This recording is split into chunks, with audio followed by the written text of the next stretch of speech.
Hey, did you ever find yourself in a place that you never thought you'd be?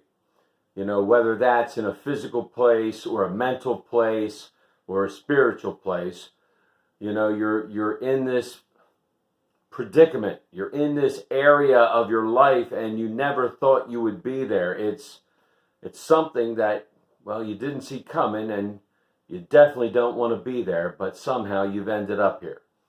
And it's easy to think that God's abandoned us at times, right? It's easy when things are rough and things look bad that we can think that God has just bailed on us and left us to our own devices. And maybe it's our own devices. Maybe it's things that we've done and said and our actions and our behavior that have gotten us to this point.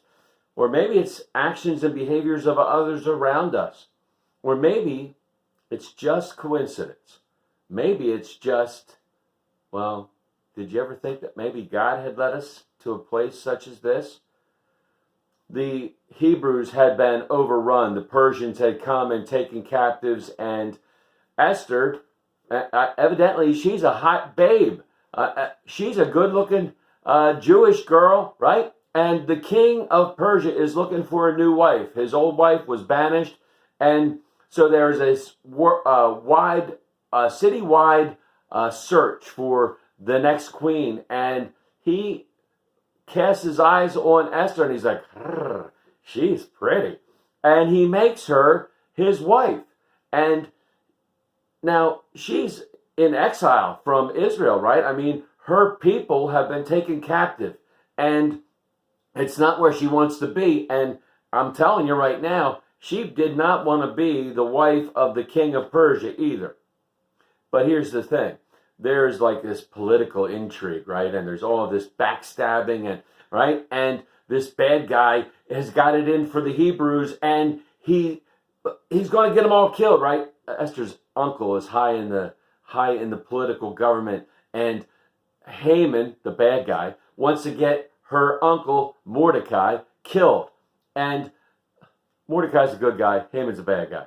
And all this stuff, all right, it happens. And finally one day, Esther comes, and she has to have courage because no one can go to the king without the king calling. And Esther says, hey, I'm going in.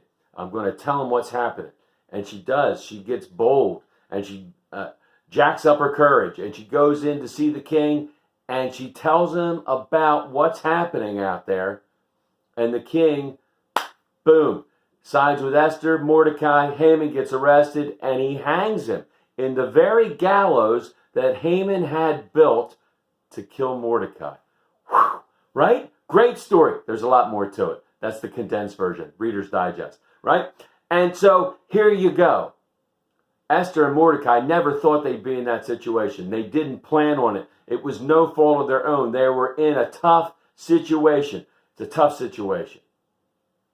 What do we do when we find ourselves in that situation? Do we whine and complain?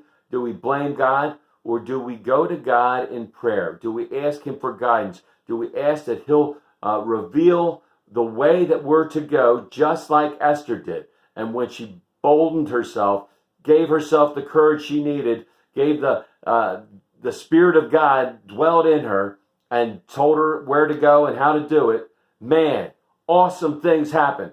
And the whole nation of Israel was saved. May God continue to pour out his grace, mercy, and blessings on each and every one of us until we get to meet again. Amen. Amen.